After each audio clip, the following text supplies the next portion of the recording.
यह सब शुरू होता है डेमन किंग के किले के अंदर। उसके सारे गार्ड्स गहरी नींद में थे, और मेरा मतलब है हमेशा के लिए सो गए थे। तभी हमारा लड़का हानजू वहां पहुंचा। उसकी नजर सीधे डेमन किंग पर थी। वो हल्का सा मुस्कुराया, क्योंकि बस इस बंदे को हराकर जू बनने वाला था बहुत अमीर। लेकिन जैसे ही वो फाइनल वॉर करने कूदा, अचानक स्क्रीन पर एक सिस्टम नोटिफिकेशन पॉप हुआ। You are being disconnected from the server. Damon Wortsberg ने मौका देखा और एक झटके में हीरो को बीच से 2 टुकड़ों में काट दिया। अब सीन कट होकर असली दुनिया में आता है, हान जे वू के घर पर। कुछ गुंडे उसका घर तहस नहस कर रहे थे और उन्होंने उसका वीआर पॉड का इंटरनेट केबल खींच कर निकाल दिया था। जू जब उठा तो गुस्से से लाल हो गया। उसने एक को कॉलर से पकड़ा और बोला, मरने के लिए तैयार हो? बाकी गुंडे डर के मारे बोले, भाई ठंडा हो जा, हम तो बस तेरी भलाई के लिए आए थे, तुझे गेमिंग छोड़ने में मदद करने। असल में हमारा एमसी पहले इन्हीं लोगों के लिए काम करता था। उसे प्रॉब्लम सॉल्वर कहा जाता था, मतलब जो भी गड़बड़ हो वही सॉल्व करता था किसी भी तरीके से। वो स्कूल में जीनियस था, लेकिन पैसे उड़ाने में भी प्रो। तो बात में कुछ सच्चाई थी। जू ने सच में अपनी सारी बचत खर्च कर दी थी नए वीआर कैप्सूल पर। वो गेम सेवियर ऑफ ह्यूमैनिटी का पूरा दीवाना बन चुका था। इस गेम में लड़ाइयां असली जैसी लगती थीं। दुनिया ओपन और अनंत थी। सिर्फ जादू या लड़ाई नहीं, यहाँ फेम मिल सकता था, खूबसूरत कैरेक्टर्स से मिल सकते थे और समझ सकते थे कि वीआर पॉड असल में किस काम का है। यहाँ एक साधारण फाइटर भी किंग बन सकता था। और इसी सपने के लिए जू ने 1 बिलियन का लोन उठा लिया था, उन्हीं लोन शार्क से। लेकिन अब वही लोग उसके घर में घुस आए थे और उसे गेम में रिवॉर्ड पाने से रोक दिया, जिससे वो पूरा कर्ज चुका सकता था। जू ने सोचा अब ये सब भुगतेंगे। एक गुंडा बोला, अरे धमकी तो हम देने आए हैं, तू नहीं। जू ने बस घूर कर कहा, कर ले कोशिश। उसने वादा किया कि वो पैसे चुका देगा, लेकिन जब बैंक अकाउंट चेक किया, भाई वहां तो रोटी के पैसे भी नहीं थे। गुंडे बोले, तो वापस हमारे साथ काम कर ले, वही पुराना काम। जू ने अपने ड्रीम मशीन को देखा, अपने गेम के मिशन को याद किया और साफ मना कर दिया, निकलो यहां से, मैं पैसे चुका दूंगा, लेकिन पहले वो मिशन पूरा करना है। वो दोबारा गेम में लॉग इन करता है। स्पॉन होता है मेन सिटी में, लेकिन इस बार डेथ पेनल्टी लगी होती है। Death penalty temporarily suspended for 22 hours. जो परेशान था, अब पैसे कैसे बनाए। तभी एक लड़की उसके पास आती है और कहती है, लगता है तुम्हें कुछ दिक्कतें हैं। जू पूछता है, तुम कौन हो? वो मुस्कुराती है, मैं हूं Aquila, game master, saviour of humanity की। जू हैरान, इतनी छोटी सी लड़की गेम मास्टर। लेकिन अक्विला कहती है, किताब को देखकर उसका मजमून मत आंकना। हानजू को लड़की की बातों पर यकीन नहीं हुआ। वो बोला, ऐसे ही कोई बोले कि वो अक्विला है तो मैं मान लूं, मजाक लग रहा है क्या? अक्विला ने बस उंगलियां चटकाई, स्नैप, और चारों तरफ के सारे लोग एकदम जम गए। जू की आंखें फैल गईं। Time stopping spell? कम से कम एसएसएस रैंक का तो होगा। लेकिन अक्विला ने हंसते हुए कहा, यह कोई स्पेल नहीं है, बस सर्वर थोड़ी देर के लिए क्रैश कर दिया है। फिर बोली, अब तो यकीन हो गया ना कि मैं सच में गेम मास्टर हूं। उसने बताया कि गेम की 7th एनिवर्सरी आने वाली है और वो एक नया इवेंट लाने की सोच रही है। वो पूछती है, सुनना चाहोगे?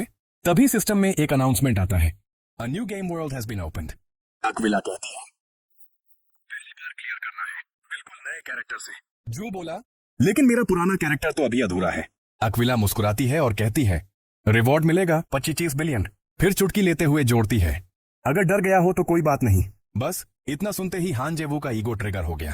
अक्विला आगे कहती है, मुझे पता है तुम गेम का ट्रू एंडिंग ढूंढ रहे हो, शायद तुम्हें उसका जवाब इसी वर्ल्ड में मिले। फिर वो एक चमकती हुई ऑब्जेक्ट निकालती है, इसमें उस एंडिंग तक पहुंचने का सुराग है। जो बस हैरान होकर देखता रह जाता है। अक्विला कहती है, अगर अभी ट्राई किया तो बोनस भी मिलेगा। अचानक सिस्टम में नोटिफिकेशन आता है, 3 billion one received from Aquila. Aquila बताती है, तुम मेरे वीआईपी हो, इसलिए मैं तुम्हें स्पॉन्सर कर रही हूं। जो हंसते हुए सोचता है, अगर गेम क्लियर न भी हुआ तो भी महीने का ब्याज तो निकल जाएगा, मतलब मना करने का तो सवाल ही नहीं था। अक्विला बोली, मुझे पता था तुम हाँ कहोगे, चलो अब तुम्हें नए मैप में भेजती हूँ। उसने सीधे गेम के कोड्स एडिट करने शुरू कर दिए। ऐसा लग रहा था जैसे वो किसी देवी की तरह पूरे वर्ल्ड को कंट्रोल कर रही हो। फिर उनके आसपास का पूरा सीन बदलने लगता है। सारा वातावरण, आसमान, जमीन सब शिफ्ट होने लगता है। कुछ देर बाद वो दोनों एक दरवाजे के सामने खड़े थे। अक्विला बोली, इस दरवाजे के पार ही नया वर्ल्ड है, बस अंदर जाना है। जू ने सिर हिलाया, समझ गया, और बिना वक्त गंवाए दरवाजे की ओर बढ़ गया। लेकिन अंदर जाने से पहले उसने पलट कर कहा, वो रिवॉर्ड मत भूलना। अक्विला मुस्कुराई, ओह हाँ, एक छोटी सी बात भूल गई थी। वो बोली, अगर इस वर्ल्ड में तुम्हारा कैरेक्टर मरा तो तुम असल जिंदगी में भी मर जाओगे। जू के चेहरे का रंग उड़ गया, क्या? लेकिन अब बहुत देर हो चुकी थी। वो दरवाजा पार कर चुका था। धड़ाम, उठते हुए बोला, दर्द? ये तो असली दर्द है। तभी उसे अक्विला की बात याद आई, अगर मरे तो असल में भी मरेगा। अब उसे समझ आया, वो मजाक नहीं कर रही थी। जू के पास कोई आइटम नहीं, कोई पानी नहीं, बस एक सूना जंगल और गुस्सा अक्विला पर। चलते चलते बड़बड़ाया, सब उस पागल गेम मास्टर की गलती है। जू ने जैसे ही अपने स्टैट्स चेक किए, उसके होश उड़ गए। उसका नया कैरेक्टर तो एकदम कमजोर निकला। हेल्थ पॉइंट्स तो जैसे मजाक थे, और ऊपर से वो पिछले 12 घंटे से बिना पानी के चल रहा था। डिहाइड्रेशन से हालत खस्ता। गेम क्लियर करने का जो सपना देखा था अब किसी बुरे मजाक जैसा लगने लगा था। तभी अचानक कहीं पास से पानी की आवाज आई। बिना सोचे समझे जो उस दिशा में भाग पड़ा। किस्मत से उसे एक छोटी सी नदी मिल गई। वो बोला, भाई ये तो बिल्कुल बेयर ग्रिल्स वाला मोमेंट है। अब तो अक्विला पर गुस्सा करने की भी ताकत नहीं बची थी। बस एक ही ख्वाहिश थी, पानी पीना। लेकिन जैसे ही वो झुककर पानी लेने लगा, उसकी नजर सामने पड़ी। एक लड़की पानी में नहा रही थी। जू के मुंह से आवाज तक नहीं निकली, बस आंखें चौड़ी, मुंह खुला, पूरा हक्का बक्का। वो कुछ सेकंड तक बस उसे देखता रहा, और जैसे ही थोड़ा करीब जाने की कोशिश की, सिस्टम नोटिफिकेशन पॉप हुआ। To view this content please purchase DLC pack 1। जू फट पड़ा, क्या बकवास, मैं VIP हूं फिर भी DLC खरीदना पड़ेगा। उसे तो लगा था कि पूरा नया मैप फ्री होगा। अचानक उसके चारों तरफ और भी औरतें आ गईं। वो बोली, अगर आगे देखना है तो पेमेंट करनी पड़ेगी। जू ने पसीना पोंछते हुए पूछा, कितना? भाई पूरी तरह बहक गया था। अगले ही पल धड़ाम, वो कैद कर लिया गया। अब वो किसी अजीब सी कैद में बंधा था, जहां एक चुड़ैल खड़ी थी। वो बोली, ओ पैरवर्ट, हिलना मत, अगर शराफत से रहेगा तो कपड़े रख सकता है। लेकिन जू को तो अभी भी उसी बात की फिक्र थी। वो DLC कितने की थी? पास ही एक आदमी भी कैद था। वो हैरानी से बोला, क्या बक रहा है तू? फिर बोला, मैं हूँ रूड मॉन्स्टर हंटर। जू ने जवाब दिया, मैं हूँ वेलोरस्टेड वेलोर। असल में फेक नाम डाल दिया। फिर पूछा, तू यहाँ कैसे फंस गया? रूड बोला, बदकिस्मती, जंगल के पास अपने शिकार को ट्रैक कर रहा था और फंस गया। फिर पूछा, तू भी ऐसे ही फंसा? जू बोला, हाँ, किस्मत ही खराब थी। रूड बोला, अफसोस, तू तो काफी जवान लगता है। चिंता मत कर, ऐसे हालात से निकलना मेरी स्पेशलिटी है। असल में जू को याद आया, यही तो वो गाइड उसने खुद लिखा था। 3 दिन लगे थे उसे, जिसमें बताया था कि इन 5 चुड़ैलों को कैसे हराना है। हेवल, गुंडा, काल्डुरा, आल्डा, फुगल और हाजुजू, ये सब गेम के शुरुआती बॉसेस थे। लेकिन फिर भी हजारों प्लेयर्स इनसे हार चुके थे। जू जानता था इनकी सबसे बड़ी कमजोरी है आपस की दुश्मनी। तो वो लेडी फुगल की तरफ मुड़ा और बोला, अरे तू तो अभी तक जिंदा है? मैंने तो सुना था लेडी हाजुजू ने कहा था कि वो तुझे खत्म करने वाली है। फुगल का चेहरा लाल हो गया। क्या? वो तुरंत आग बबूला होकर हाजुजू पर चिल्लाने लगी, जैसा जू ने पहले ही सोचा था। आपसी झगड़ा शुरू हो गया। जू ने और आग में घी डाला। सुना है हाजुजू तेरी सारी चीजें भी हथियाने वाली थी। फुगल चीखी, क्या ये सच है? जू अंदर ही अंदर मुस्कुरा रहा था, यही तो प्लान था।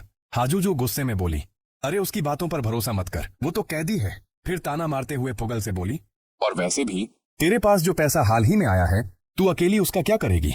थोड़ा हिस्सा हमें भी दे। असल में हाजुजू हमेशा अपने साथियों की चीजों पर नजर रखती थी। इतने में अल्डिडा, जो हमेशा सीन समझने में सबसे स्लो थी, बीच में बोल पड़ी, ओह, तो यही वजह है कि गुजू एसिड बम बना रही थी? गुंडा, जिसकी जिंदगी बस खाने पर टिकी थी, तुरंत बोली, खाना कब तैयार होगा? और काल्डूरा, जिसे किसी भी बहाने झगड़ा चाहिए होता था, जोश में चिल्लाई, अगर लड़ाई होने वाली है तो मुझे भी गिन लो। बस फिर क्या, पल भर में वहां पूरा तमाशा शुरू हो गया। चुड़ैलें आपस में भिड़ पड़ी और हांजू अंदर ही अंदर बोला, परफेक्ट, प्लान काम कर गया। वो जानता था इन चुड़ैलों की सबसे बड़ी कमजोरी है इनका आपसी झगड़ा। कई प्लेयर्स इसलिए हारते हैं क्योंकि उन्हें ये सीक्रेट पता नहीं होता। लेकिन जू के पास ये जानकारी थी, और वही उसकी सबसे बड़ी एडवांटेज थी। लड़ाई अपने चरम पर थी तो उसने रूड से कहा, अब सही मौका है भागने का। लेकिन जाने से पहले जू ने सोचा, थोड़ा मजा भी ले लेते हैं। वो आगे बढ़ा और सच लिटरल में चुड़ैलों को खींचकर सीधे कड़ाही कॉल्ड्रन में गिरा दिया। चारों ओर अफरा तफरी मच गई। जू ने रूड को रास्ता दिखाया, वो रहा एग्जिट, चल निकलते हैं। हालांकि अंदर से उसका मन था कि उन्हें हराकर ही जाए, क्योंकि चाहे ये चुड़ैलें बेवकूफ हों, XP तो खूब देती हैं। लेकिन तभी फुगल का सांप पीछे से आया और जू की टांग लपेट ली। फुगल चिल्लाई, अगर मैं मरूंगी तो तुम्हें भी साथ ले जाऊंगी। जू को याद आया, उसका करैक्टर तो अभी बहुत कमजोर है। वो झटके से छुड़ा नहीं पा रहा था। पर तभी रूड दौड़कर आया, तलवार निकाली और एक ही बार में सांप को काट डाला। जू ने सांस ली और बोला, थैंक यू भाई। फिर बोला, तेरा धनुष उधार दे जरा। रूड ने पूछा, क्या तू तीर चलाना जानता है? जू बोला, थोड़ा बहुत संभाल लूंगा। उसने निशाना लगाया और एक जार पर तीर चलाया जो कड़ाही के ऊपर लटक रहा था। जार टूटा और उसमें भरा तरल नीचे गिर गया। हाजुजू चौंकी, रुको, वो जार तो एसिड वाला था। अगर वो कड़ाही के साथ मिक्स हुआ तो बूम! पूरा ठिकाना उड़ गया। जू और रूड किसी तरह वक्त पर बाहर निकल गए। और मुस्कुराना, सब खत्म। किस्मत अच्छी थी, वरना इतने लो लेवल पर तो मैं मर ही जाता। रूड बोला, मैं तो उम्मीद ही छोड़ चुका था, तूने जान बचाई। उसने आभार में कहा, ले तेरे लिए एक गिफ्ट है। जू को मिले रेड ड्रैगन फ्रूट कफ्स। वो चकित रह गया, ये तो मैंने कभी गेम में नहीं देखे। रूड बोला, ये मुझे चुड़ैलों के पास पड़े मिले थे, कीमती लगे तो उठा लाया। जू ने बिना कुछ सोचे सारे खा लिए। तुरंत सिस्टम नोटिफिकेशन आया, you are now a dragon bone, immense power acquired. उसने देखा कोई भी नॉर्मल प्लेयर तो सपना भी नहीं देख सकता कि गेम की शुरुआत में ही इतनी तगड़ी पावर मिल जाए। जू मुस्कुराया, लगता है किस्मत अब पलटने वाली है। रूड भी जू की स्किल्स देखकर इंप्रेस था। वो बोला, तेरे अंदर टैलेंट है लड़का, मेरे साथ हंटर बनना चाहेगा?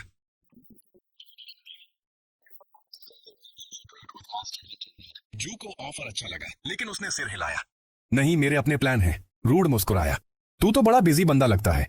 लेकिन फिर जू को अचानक एहसास हुआ, रुको, मेरे कैरेक्टर की कोई क्लास ही नहीं है। मतलब जो एक्सपी उसने इतना मेहनत से कमाया था वो यूं ही बर्बाद हो जाएगा अगर इस्तेमाल ना किया तो उसने फैसला किया, चलो हंटर बनकर ट्राई करते हैं। उसने पूछा, 3 महीने काफी होंगे? रूड हंस पड़ा, 3 साल भी कम पड़ सकते हैं बच्चे। बात तय हुई। रूड उसे जंगल में ले गया और बोला, जहां चाहे छिप जा, तेरे पास 30 मिनट है, उसके बाद मैं तुझे ढूंढने आऊंगा। जू ने मुस्कुराते हुए सोचा, यह बंदा मुझे अंडर एस्टिमेट कर रहा है। उसे ये जंगल अपनी हथेली की लकीरों की तरह याद था, हर पेड़, हर पत्थर, हर गुफा, सब। उसे यह भी पता था कि यहाँ के पेड़ों की घनघोर छाया किसी का भी सेंस ऑफ डायरेक्शन बिगाड़ देती है। ऊपर से जहरीले मशरूम्स की गैस और जंगली जानवरों का झुंड, चुड़ैलों से भी ज्यादा खतरनाक। और अब जब उसके पास ड्रैगन फ्रूट्स की पावर थी, उसकी फिजिकल स्ट्रेंथ लगभग मैक्स थी। वो पूरी तरह कॉन्फिडेंट था, इस बार तो वो मुझे ढूंढ नहीं पाएगा। लेकिन कुछ ही देर में मिल गया। रूड उसके पीछे खड़ा था। जू की आंखें फटी की फटी रह गईं। रूड मुस्कुराया, थोड़ी और मेहनत करनी पड़ेगी। फिर बोला, तेरे जोश और कोशिश के लिए 10 बोनस पॉइंट्स। जू हैरान, तूने मुझे इतना जल्दी ढूंढ कैसे लिया? रूड बोला, काफी टाइम बाद इतना दिलचस्प स्टूडेंट मिला है, अब बस मेहनत करते रहो। सिस्टम फिर पिंग हुआ, hunters hedging quest completed, new quest hunters taunts begin. बीतते गए और जू को कई नई हंटर स्किल्स सीखने को मिली। धीरे धीरे उसे लगा कि रूड के साथ जुड़ना सच में एक अच्छा फैसला था। 3 महीने बाद जू काफी कुछ सीख चुका था। कैंप में रड ने पूछा, तो क्या तूने वो सब सीख लिया जो मैंने सिखाया था? हाँ जी, वो मुस्कुराकर बोला, अगर यकीन नहीं है तो जंगल में कहीं भी छिप जा, फिर देख लेना। रड हंसते हुए बोला, तेरी स्पिरिट हमेशा मुझे हैरान कर देती है। चल ठीक है, जैसा तू कहे वैसा करेंगे।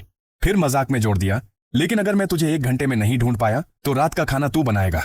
हांजी ने तुरंत हामी भरी और चैलेंज के लिए जोश में आ गया।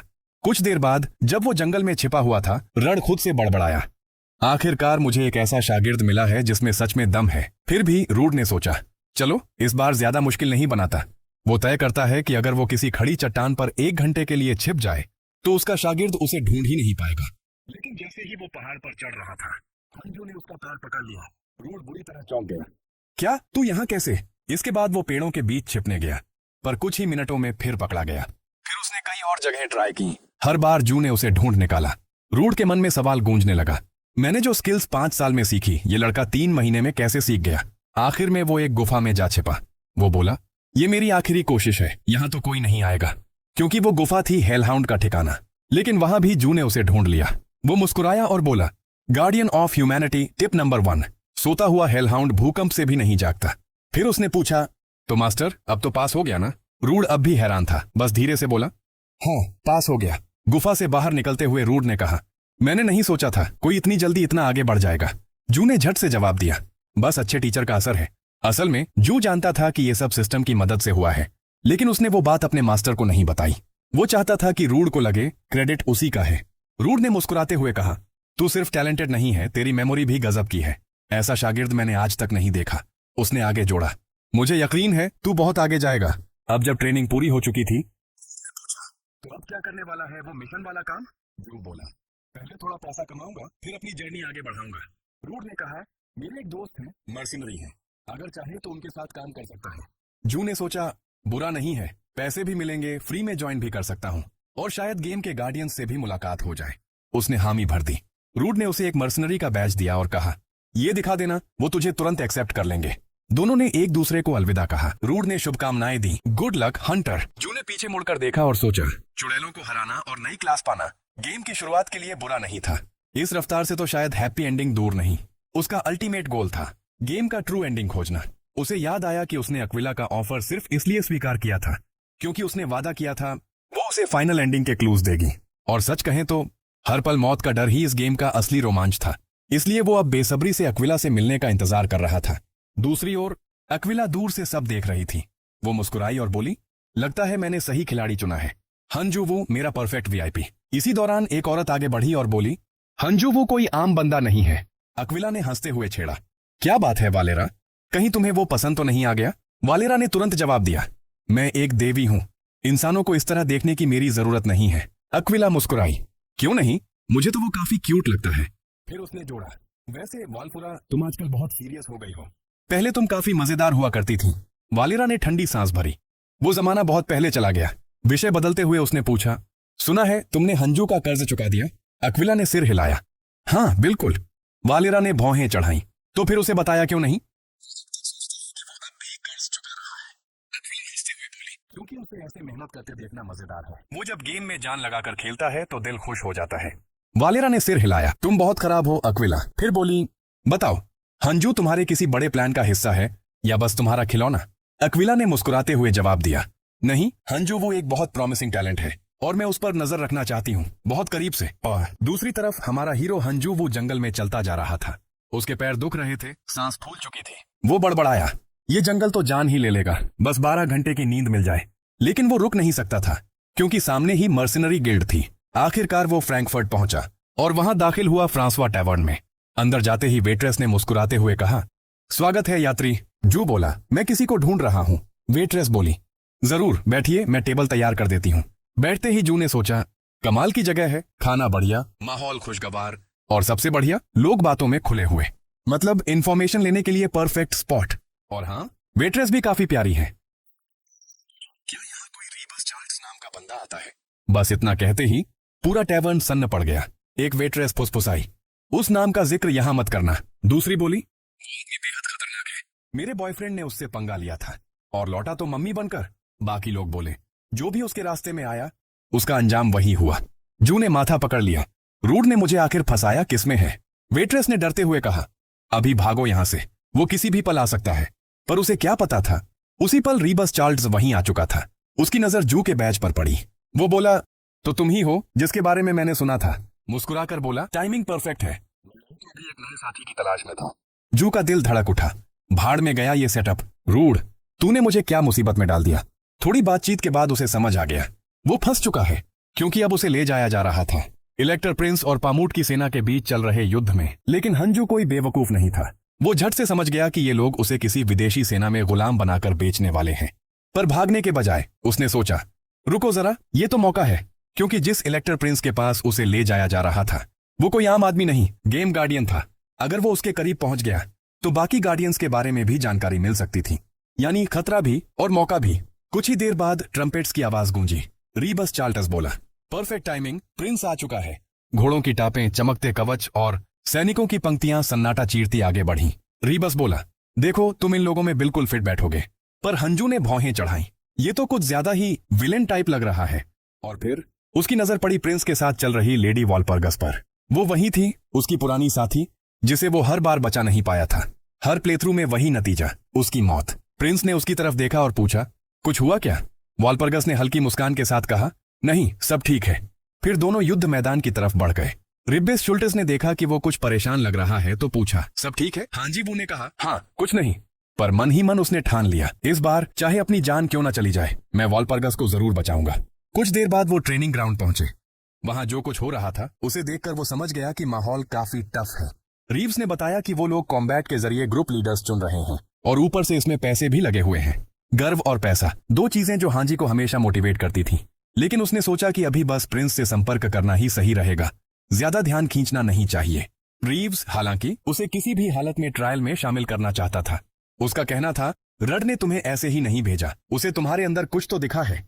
फिर उसने अपने आदमियों से पूछा, कौन है जो इस नए बंदे से लड़ना चाहता है? और तुरंत ही कई लोग तैयार हो गए। अब हांजी के पास मना करने का कोई रास्ता नहीं था।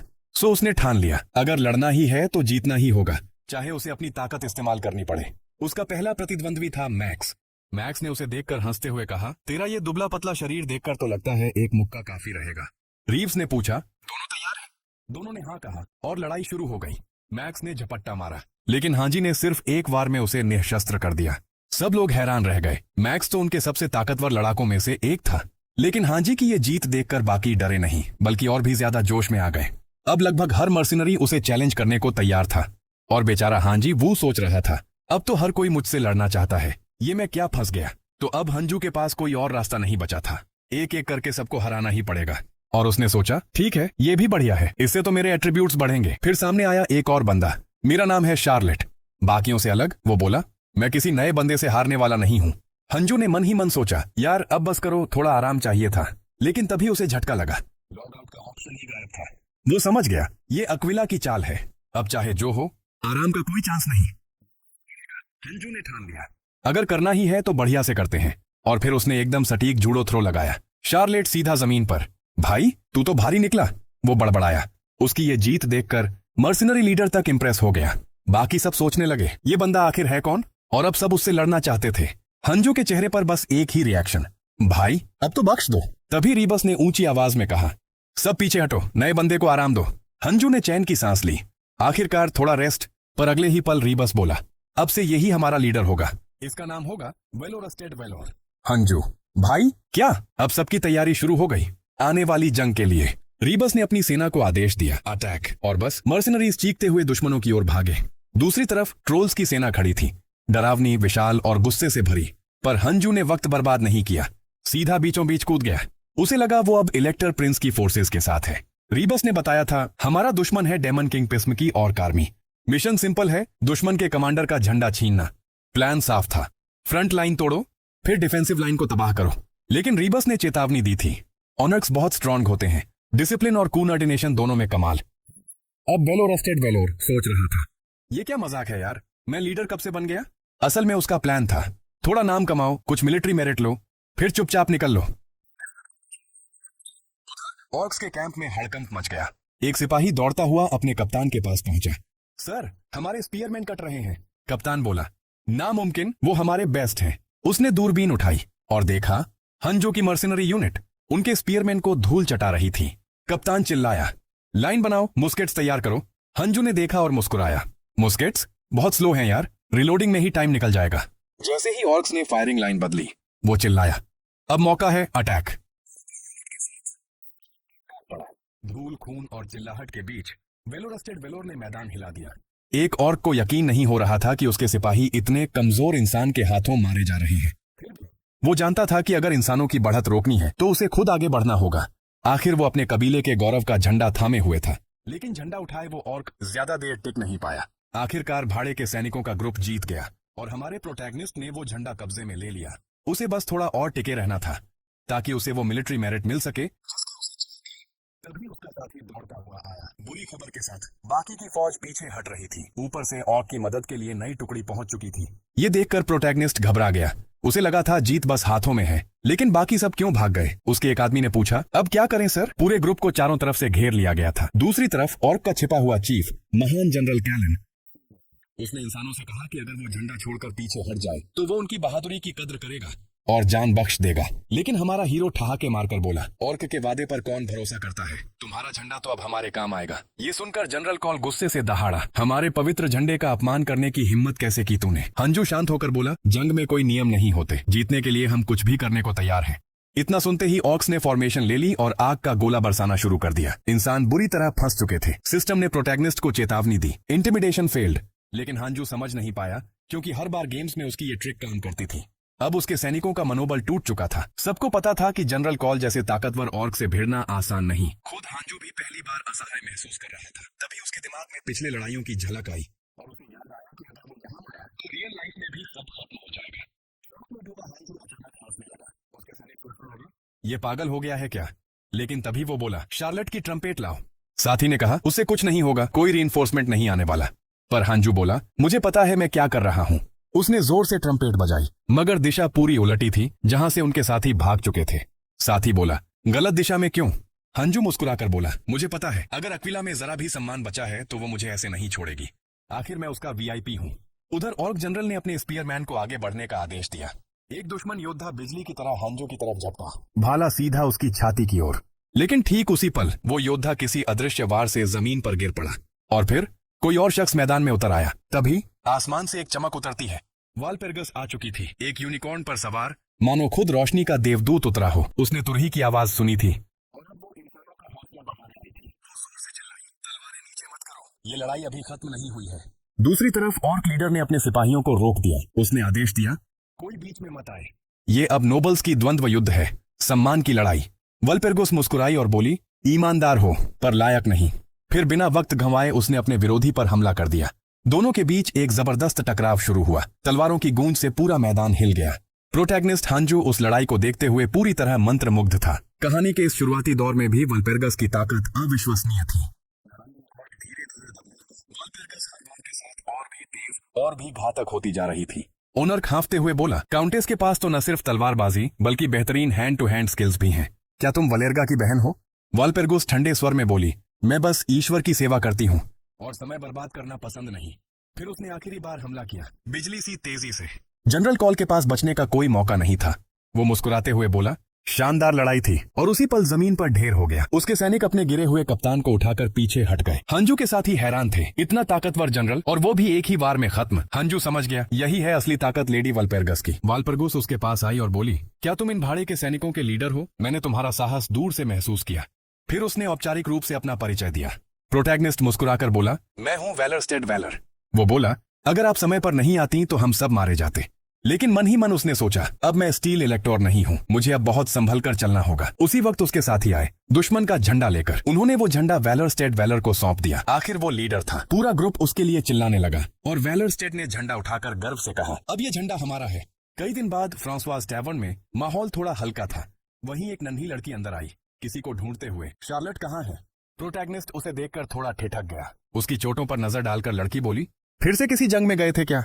वो हैरान होकर पूछ बैठा, क्या ये शार्लेट की बेटी है? लेकिन एक साथी बोला, नहीं, ये उसकी 15 साल की छोटी बहन है, बैप्टिस्ट। लड़की ने भौहें चढ़ाई, मेरे भाई को चोट लगी तुम्हारी वजह से, अब तुम ही उसके डॉक्टर का खर्च दोगे। प्रोटैगनिस्ट बस मुस्कुरा दिया। लगता है अगली लड़ाई इस नन्ही जनरल से ही होने वाली है। तवर्ण में माहौल गर्म था, लेकिन इस बार शराब से नहीं, बातों से। शार्लेट ने सबके सामने कहा, हम सब आज जिंदा हैं तो सिर्फ अपने लीडर की वजह से। बाकी सैनिक भी हाँ में हाँ मिलाने लगे। हाँ, अगर वो ना होता तो हम सब ऑर्क्स के पेट में होते। ये सुनकर प्रोटैगनिस्ट हंजू के चेहरे पर लाली छा गई। वो झेंपते हुए बोला, बस खाओ चुपचाप, ड्रामा मत करो।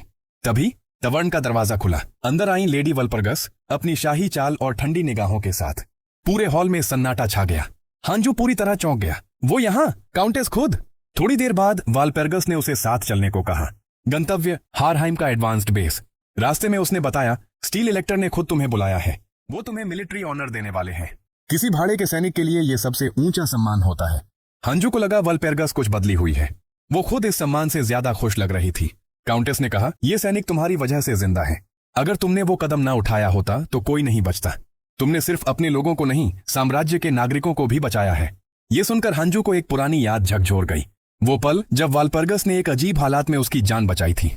वो सोचने लगा, वो अब भी वही है, बस हम दोनों के बीच की जगह बदल गई है। अब वो एक मर्सनरी था और वो एक नोबल काउंटेस। थोड़ी देर बाद वल्पेर्गस ने उसे स्टील इलेक्टोर के सामने पेश किया। राजसी हाल में एक भारी आवाज गूंजी, तो ये है वो प्रसिद्ध वेलर। सामने थे फिलिप, खुद स्टील इलेक्टर। हंजू ने झुककर अभिवादन किया। वो सोच रहा था, सच्चे गार्डियन की मौजूदगी, ये तो किसी दैत्य जैसी ऑरा है। फिलिप मुस्कुराया, तुम अब डेथ ऑफ द फील्ड के नाम से जाने जाते हो। तुम्हारा साहस शेर जैसा है। ऐसे इंसान को सम्मान मिलना ही चाहिए। फिर उसने घोषणा की, तुम्हारे साथियों को मिलेंगे 100 फ्लोरेंस और तुम्हें 300 फ्लोरेंस। हंजू बोला, मैं इस दया का बदला जरूर चुकाऊंगा, लेकिन मेरे पास एक विनती है। उसने कहा कि वो अपने साथियों के साथ वाइटनबायर जाकर आराम करना चाहता है। फिलिप ने हामी भरी, वहां एक खाली शेड है, वो तुम्हारा होगा। और कुछ चाहिए तुम्हें? आमतौर पर हंजू नहीं कह देता, पर इस बार उसकी नजर वल्पेर्गस पर पड़ी और उसके दिमाग में एक ख्याल कौंधा। वो बोला, दरअसल मेरे पास एक पर्सनल क्वेश्चन है। फिलिप ने कहा, पूछो। हंजू सीधा बोला, आपके हिसाब से ये युद्ध असल में किस लिए है? कमरे में सन्नाटा छा गया। हर कोई हैरान। एक साधारण भाड़े का सैनिक ऐसा सवाल पूछ रहा था। फिलिप कुछ पल चुप रहा, फिर हल्की मुस्कान के साथ बोला, पहले तुम बताओ, तुम क्या सोचते हो? हंजू ने गहरी सांस ली। मैं बस एक सिपाही हूं, मेरी नजर सीमित है, पर एक बात साफ दिखती है। तभी एक नोबल ने तंज कसते हुए कहा, ओह, तो अब भाड़े के सैनिक भी युद्ध पर सलाह देंगे, सिर्फ इसलिए क्योंकि उसे एक मिलिट्री मेरिट मिल गया? दूसरा नोबल भी हंस पड़ा। लगता है इसे कुछ अफवाहें सुनकर डर लग गया है, बेकार की चिंता कर रहा है। लेकिन इससे पहले कि हंजू कुछ कहे, वल्पेर्गस ने कदम आगे बढ़ाया। किसी किताब का फैसला उसके कवर से नहीं किया जाता। मुझे लगता है महाराज को इस नौजवान की बात सुननी चाहिए। फिलिप के अंकल ने फौरन टोका, वल्पेर्गस, लेकिन फिलिप ने ही उसे रोक दिया। वो इलेक्टर ऑफ बयान की भतीजी है। बेहतर होगा कि तुम काउंटेस से सम्मान पूर्वक बात करो। जैसा हंजू ने सोचा था, यहां तक कि स्टील इलेक्टर भी वल्पेर्गस को नजरअंदाज नहीं कर सकता। फिलिप ने गहरी सांस ली और बोला, ठीक है, मैं सुनता हूं। बताओ, तुम्हारा युद्ध पर क्या दृष्टिकोण है? हंजू बोला, एक एम्बुश आने वाला है। कमरा सन्न रह गया। फिलिप ने भौहें चढ़ाई। तुम ये कैसे कह सकते हो? हंजू शांत स्वर में बोला, डीमन किंग पिसमुट की रणनीति हमेशा एक जैसी रही है, घात लगाना और विश्वासघात। 10 साल के टो किंगडम वॉर में भी ऐसा हुआ था और 6 साल के मार्गरा अनट बैटल में भी। दोनों बार आपकी रणनीति निर्णायक साबित हुई थी, लेकिन सावधानी बरतना कभी नुकसानदायक नहीं होता। फिलिप कुछ पल के लिए सोच में पड़ गया, फिर बोला, तो तुम कहना चाहते हो कि हमारे बीच कोई गद्दार है? हंजू ने जवाब दिया, मैं बस संभावना पर विचार कर रहा हूं महाराज, थोड़ी सतर्कता में कोई बुराई नहीं। फिलिप ने हंसकर कहा, साहसिक हो तुम बहुत ज्यादा। फिर गुस्से से आगे झुककर बोला, याद रखो तुम्हारा सिर अब भी तुम्हारे कंधों पर है, सिर्फ इसलिए क्योंकि मैंने उसे वहीं रहने दिया है। अपनी औकात याद रखो। वालपेरगस ने तुरंत बीच में बोलने की कोशिश की, महाराज वो तो बस।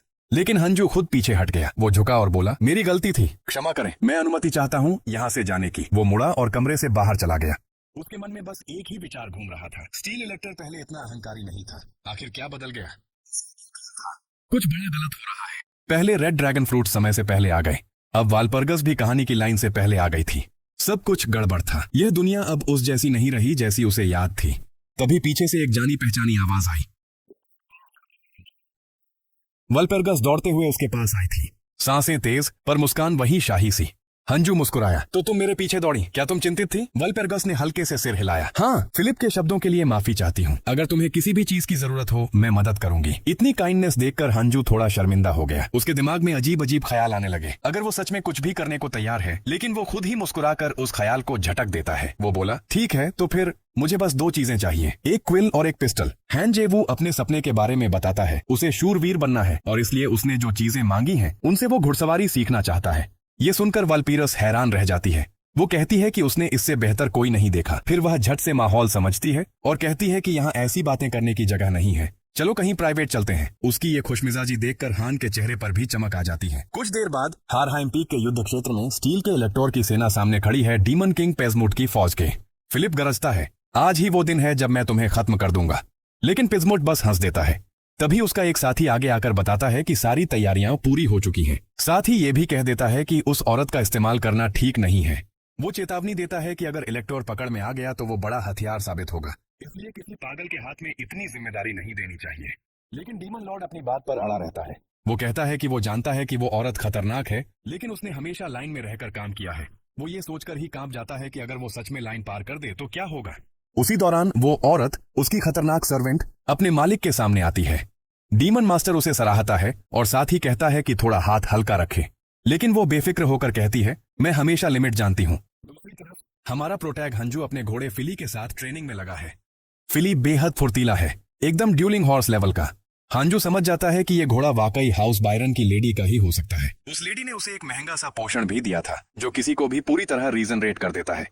तभी एक तेज धमाका होता है। हन चौंक जाता है। उसे एहसास होता है युद्ध शुरू हो चुका, मुझे जल्दी करनी होगी। उसे पता है कि हालात बहुत खतरनाक हैं। और सबसे बड़ी बात, फिलिप का अपने ही चाचा से धोखा खाने का खतरा अभी भी सच है। और सच में फिलिप के चाचा अपना असली चेहरा दिखा देते हैं। वो ताना मारते हुए बताते हैं कि फिलिप ही असली गद्दार है जिसने विद्रोहियों को उकसाया, इसलिए उन्होंने डीमन किंग से हाथ मिला लिया। फिलिप फट से बोलता है, ऐसी बकवास पर कोई यकीन नहीं करेगा। लेकिन तभी डीमन लॉर्ड खुद उसे जमीन पर पटक देता है। उसे पागल कहकर डांटता है कि वो हकीकत मानने को तैयार नहीं। फिलिप को पकड़ने के लिए दास आगे बढ़ते हैं और फिलिप डरकर चिल्लाता है कि मैं एक नोबल हूँ, हिम्मत कैसे होती है मेरी ओर बढ़ने की। इसी अराजकता में वालपीरस चुपके से पीछे पहुंचती है, लेकिन जैसे ही सही मौका मिलता है वो अपनी मौजूदगी जताते हुए डीमन लॉर्ड को एक जबरदस्त किक मारती है। और वो अकेली नहीं आई, वो आदेश देती है, उसके महामहिम को यहाँ से तुरंत सुरक्षित बाहर ले जाओ। दुश्मन तिलमिला उठता है जब वो देखता है कि उसका कैदी हाथ से निकल रहा है। वो तुरंत हेक्सैक्स को आदेश देता है कि जाकर फिलिप को पकड़ो। हेक्सैक्स पहले तो किसी और शिकार से खेल रही थी, लेकिन असली काम शुरू करने का आदेश मिलते ही उसकी आंखों में चमक आ जाती है। वो अपने ज़ॉम्बी डॉग्स को देखकर हंसती है। डिनर टाइम, कुत्ते वैसे ही भूखे थे, उन्हें भड़काने की जरूरत ही नहीं पड़ी। कुछ देर बाद वो दहाड़ते हुए आगे बढ़ते हैं और सामने आ जाता है हमारा प्रोटैगोनिस्ट। हांजू सोचता है, हाँ, उम्मीद थी कि वो ज़ॉम्बी डॉग्स भेजेंगे। हेक्सैक्स तो इन्हीं से दुश्मनों की ताकत निचोड़ती है, धीरे धीरे टुकड़ों में। उसे हेक्सैक्स की ये तरकीब बेहद घिनौनी लगती है, लेकिन वह जानता है कि हेक्सैक्स ऐसे ही लड़ती है। और चूंकि उसके सामने सिर्फ कुछ ही डॉग्स आए थे, हान समझ जाता है बाकी सारे फिलिप के पीछे गए हैं। फिलिप की जान जाए या बचे, उसे कोई फर्क नहीं पड़ता। उसके लिए सिर्फ एक चीज मायने रखती है, वालपेरुस की सुरक्षा। और वो पूरी रफ्तार से उसकी ओर भागता है। उधर वालपेरुस और फिलिप दोनों उन कुत्तों से भाग रहे हैं। फिलिप रोते हुए शिकायत करता है कि उसकी माना कंट्रोल बिल्कुल खराब हो गई है और इसका दोष वो डीमन लॉर्ड पर डाल देता है। ऐसा खेल तो वही खेल सकता है। एक कुत्ता झपटता है और फिलिप को लगभग चीर ही देता, लेकिन वालपीरस बीच में कूदकर उसे रोक लेती है। उसकी पीठ फिर साबित कर देती है कि वो क्यों सबसे भरोसेमंद रक्षक है। हम डीमन टेरिटोरी में हैं, हर कदम सोच समझ कर रखना होगा। तभी फिलिप के एक साथी पर हमला होता है। वो दया की भीख मांगता है, लेकिन फिलिप कुछ भी नहीं करता। वल्पेरुस आगे बढ़ने लगती है तो वो उसे झट से डांट देता है। उसे छोड़ो, बस भागते रहो। वल्पेरुस को ये बात चुभ जाती है। वो कहती है, मैं दूसरों से अलग नहीं हूँ, मेरी जान उनकी जान से कीमती नहीं है। और मन ही मन सोचती है, अगर फिलिप ने वैलर की बात सुनी होती तो ये सब नहीं होता। वो खुद को भी दोष देती है कि वो अपने लोगों की मदद नहीं कर पा रही। इसी उथल पुथल में वल्पेरुस अचानक हेक्सैक्स के जाल में फंस जाती है। हेक्सैक्स मुस्कुराकर कहती है, काफी अनपेक्षित हो काउंटेस। वल्पेरुस फिलिप से मदद की पुकार लगाती है, लेकिन फिलिप उसे कैद होता देख सीधे पीछे मुड़कर भाग जाता है, जैसे वल्पेरुस का उसके लिए कोई अस्तित्व ही नहीं। वल्पेरुस हक्का बक्का रह जाती है। उसे एहसास होता है फिलिप जैसा इंसान इलेक्टोर बनने लायक है ही नहीं। हेक्सैक्स उसे लगातार तड़पाती है और मजा लेती रहती है। तभी पास में गोली चलती है। हेक्सैक्स के एक कुत्ते को गोली लग जाती है। ध्यान बढ़ते ही हंजू उस पर टूट पड़ता है और हेक्सैक्स को एक जबरदस्त मुक्का मारता है। वल्पेरुस जब उसे देखती है, उसकी आंखें फैल जाती हैं। वो पूरी तरह हैरान और खुश। वो खुशी से उसे हीरो कहकर पुकारती है और फिर थककर बेहोश हो जाती है। हंजू उसे संभालकर एक सुरक्षित जगह ले जाता है। उसे पता है वल्पेरुस को बाहर ले जाने का एक ही तरीका है, हेक्सैक्स को हराना। हेक्सैक्स को लगा कि उसके एक कुत्ते को जिसने मारा वो यही आदमी है, और ऊपर से इतनी चुपचाप आ गया कि उसे पता भी नहीं चला। उसे तुरंत समझ आ गया ये कोई आम लड़ाका नहीं है।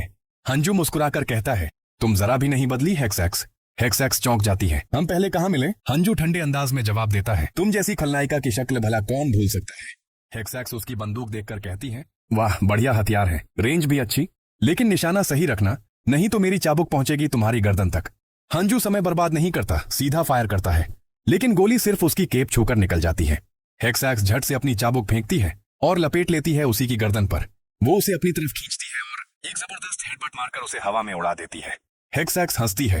खेल अभी खत्म नहीं हुआ, लेकिन जैसे ही वो दूसरी वार करती है, हंजू बच निकलता है। फिर वो दूरी बनाकर फायर करने की कोशिश करता है, लेकिन हेक्सैक्स उसकी चाल समझ लेती है। वो चाबुक से निशाना बिगाड़ने की कोशिश करती है, पर हर बार हवा में जाता है। वो अविश्वास में बड़बड़ाती है, ये कैसे बच रहा है? मेरी व्हिप से तो कोई नहीं बचता। हेक्सैक्स तमतमा कर कहती है, मैं कोई मौका नहीं दूंगी। लेकिन तभी हंजू शूट नहीं करता, बल्कि उसी पर टूट पड़ता है। वो पास जाकर उसे सीधे डैगर से वार कर देता है। हेक्सैक्स चीख उठती है।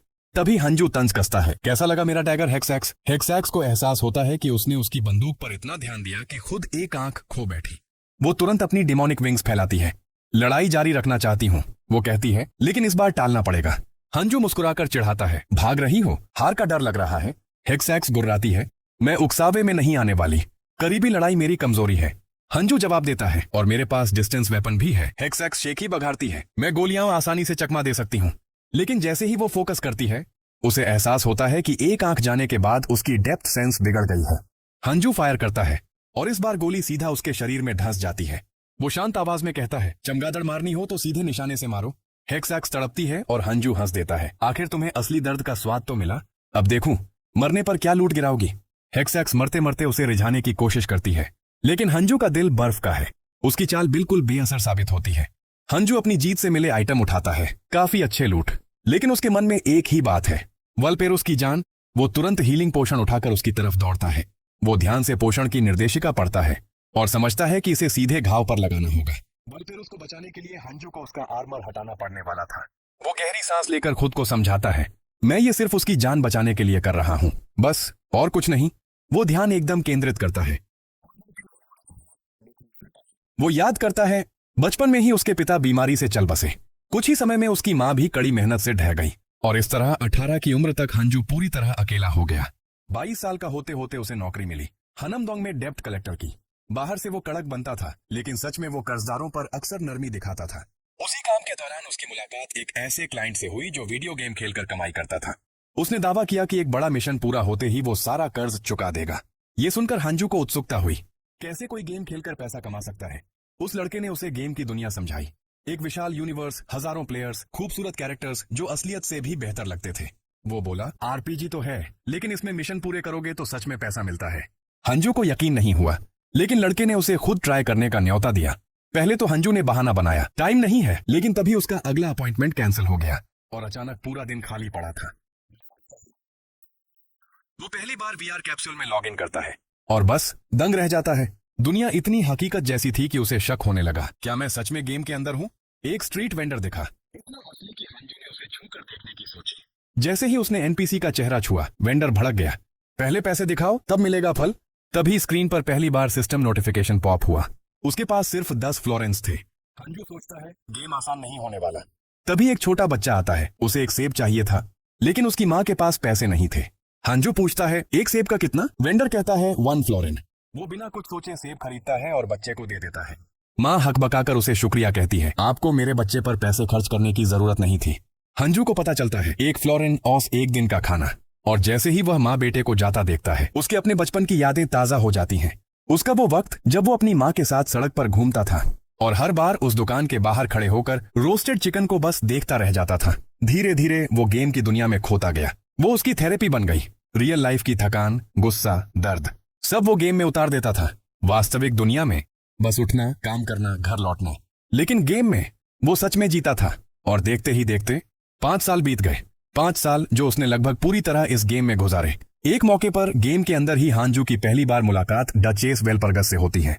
वो कहती हैं कि उन्होंने उसकी स्किल्स के बारे में सुना है और उसे जंगली सुअर शिकार करने के लिए साथ चलने को कहती हैं। हांजू बताता है कि वो तो वैसे ही मांस ढूंढ रहा था और वो सही टाइम पर आ गई। थोड़ी ही देर में उसने जंगली सुअर पकड़ भी लिया। वेलपरस उसकी ताकत से हैरान थी, लेकिन हांजू को यकीन ही नहीं हो रहा था कि उसने कुछ किया ही नहीं। वेलपरस ने बस मुस्कुराते हुए कहा कि वो इतना स्ट्रांग है कि उसे कुछ करने की जरूरत ही नहीं पड़ी। फिर उसने उसे डुओ बनाने का ऑफर दिया। हांजी वू ने पूछा, कहीं ये कोई कॉन्ट्रैक्ट वॉन्ट्रैक्ट तो नहीं जहां मुझे पूरा दिन तुम्हारे लिए काम करना पड़े? वेलपरस हंस के बोली, अरे नहीं, और तुम मुझ पर भरोसा क्यों नहीं करते? हंजू बोला कि उसे आमतौर पर लोगों पर भरोसा नहीं होता। यह सुनकर वेलपरस को बड़ा मजा आया। फिर उसने उसे साम्राज्य का नाइट बनने की सलाह दी और सच में थोड़े ही समय में वो नाइट बन गया। उसकी काबिलियत देखते हुए हर कोई हैरान था, खुद वेलपरस भी। और फिर वो बन गया इस्पात का निर्वाचन करता, इलेक्टर ऑफ स्टील। हंजू ने कहा कि वो अकेले यहाँ तक नहीं पहुंच पाता और अगर वो उससे ना मिली होती तो वो यह सब कभी हासिल नहीं कर पाता। वेलपरस ने कहा कि उसने लोगों को बचाया, शांति लाई, इसी वजह से लोग उसकी इज्जत करते हैं। और सिर्फ लोग ही नहीं, वेलपरस भी उसके प्रति वफादार हो गई थी। वह हमेशा से उस इस्पात के निर्वाचनकर्ता की प्रशंसक रही है। वर्तमान में भी उसकी भावनाएं नहीं बदली हैं। हकीकत अलग होने के बावजूद वह उसके लिए कुछ खास महसूस करती है। वह कहती है कि उसकी कम उम्र के बावजूद उसने किसी को इतनी समर्पण के साथ काम करते नहीं देखा। फिर पूछती है, तुम्हें क्या प्रेरित करता है? हंजू जवाब देता है कि उसे इस दुनिया से प्यार है, बस उसके चेहरे का हालचाल छोड़कर। वेलपरगस यह बात समझती है, पर साथ ही कहती है कि उसे उसका कवच नहीं हटाना चाहिए था। लेकिन हंजू ने कहा कि उसे मदद करने के लिए ऐसा करना जरूरी था। फिर वेलपरस कहती है कि उन्हें जल्द ही वेलपरगा कॉन्वेंट जाना चाहिए ताकि दूसरों को पता चले कि वे जिंदा हैं। वह वादा करती है कि लौटकर वह उसका एहसान चुकाएगी क्योंकि उसने उसकी जान बचाई है। हंजू मन ही मन सोचता है कि वह उस इनाम का इंतजार कर रहा है। वेलपरस मासूमियत से कहती है कि कॉन्वेंट भी शायद उसे कुछ इनाम देगा, लेकिन हंजू बोलता है कि उसे तो उसका इनाम ही ज्यादा पसंद है। कुछ देर बाद वे वेलपरगा कॉन्वेंट पहुंचते हैं। वेलपरस उसकी पहचान एंजेला को बताती है, लेकिन नन कहती है कि कॉन्वेंट अभी आइसोलेशन में है, इसलिए वह अंदर नहीं जा सकता। रीनफेल्डन के पास एक सराय में हांजू बैठा हाल की घटनाओं पर सोच रहा था। वह सोच रहा था कि उसे वेलपरस कॉन्वेंट से एंजेल्स हार्ट मांगना चाहिए, एक प्राचीन सैकड़ों साल पुराना अवशेष, देवी का आशीर्वाद प्राप्त एस रैंक पवित्र वस्तु। इसमें इतनी ताकत थी कि यह आत्मा को वापस शरीर में लौटा देती थी, यानी एक तरह की दूसरी जिंदगी। और हांजू उस वस्तु को पाने के लिए बेताब था। यह एंजेल्स हार्ट उसकी यात्रा में बेहद काम आने वाला था। इन्हीं ख्यालों में डूबा हुआ था कि अचानक वेलपरस उसके कमरे में आ धमकी। उसने बिना बताए अंदर आने के लिए माफी भी मांगी, लेकिन उसे देखकर हैरान रह गई क्योंकि हांजू उल्टा लटका हुआ था। हंजू ने बड़ी शांति से कहा कि इससे उसका दिमाग ज्यादा साफ चलता है। फिर वेलपरस बोली कि उसके पास एक बेहद गोपनीय बात है, लेकिन उससे पहले उसने हांजू से वादा लिया कि वह किसी को नहीं बताएगा। जब भरोसा हो गया तब उसने बात शुरू की। वेलपरस ने बताया कि हाई एब्बस अब पूरी तरह बर्बादी में गिर चुकी है। यह सुनकर हांजू उलझ गया क्योंकि वह तो अभी अभी एंजेला से मिला था। तब वेलपरस ने साफ किया कि असली हाई एब्बिस मार्गरेटा है और उसे शक था कि उनके बीच कोई गद्दार है जो शायद पासमुट की तरफ से भेजा गया हो। लेकिन सबसे बड़ा झटका तब लगा जब वेलपरस ने बताया कि मार्गरेटा अभी भी जिंदा है, जिसके बारे में हांजू ने सोचा भी नहीं था। मार्गरेटा इंसानियत की रक्षा करने वाली एक ऐसी शख्सियत थी जो एक लो रैंक डेमन किंग को भी दबा सकती थी। ताकत की एक मिसाल। और उसी ने वेलपरस कॉन्वेंट को एक खतरनाक सैन्य ताकत में बदला था। यह सुनकर हांजू अचानक खड़ा हो गया। हमें उसे बचाना होगा। वेलपरस घबरा गई। क्या हुआ? हंजू बोला कि उन्हें तुरंत हाई एब्बिस को ढूंढना है। वह अंधकार को अच्छी तरह जानता है और वेलपरस भी मान गई कि वह अकेले से ज्यादा उसकी मदद कर सकेगी। कुछ देर बाद कॉन्वेंट के ऑफिस में एंजेला उनकी योजना सुन रही थी। वेलपरस हांजू की सिफारिश कर रही थी कि इस बार उस पर भरोसा किया जाए, लेकिन एंजेला को बात रास नहीं आई। हंजू को तुरंत समझ आ गया कि वेलपरस ने उसके बारे में सब कुछ पहले ही बता दिया है, इसलिए एंजेला इतनी सख्त है। अचानक एंजेला उनके ठीक सामने आ गई। दोनों चौंक गए। वो बोली कि उनके बीच कोई गद्दार है, इसलिए किसी अजनबी पर भरोसा करना बिल्कुल सही नहीं। और उसने साफ कहा कि यह अजनबी यानी हानजू यहां रहने लायक नहीं है। लेकिन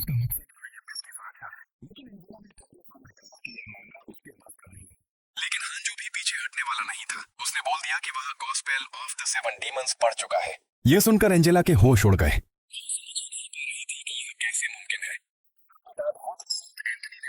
और बेहद प्रतिबंधित थी।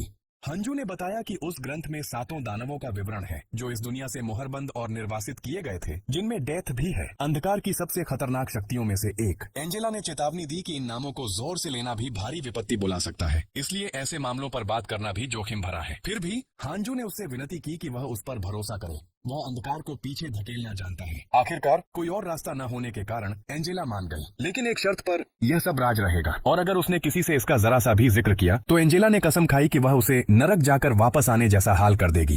थोड़ी ही देर बाद हांजू को एक गुप्त जगह पर ले जाया गया। अंदर जाते ही इतनी बदबू आई कि उसकी नाक सुन्न पड़ गई।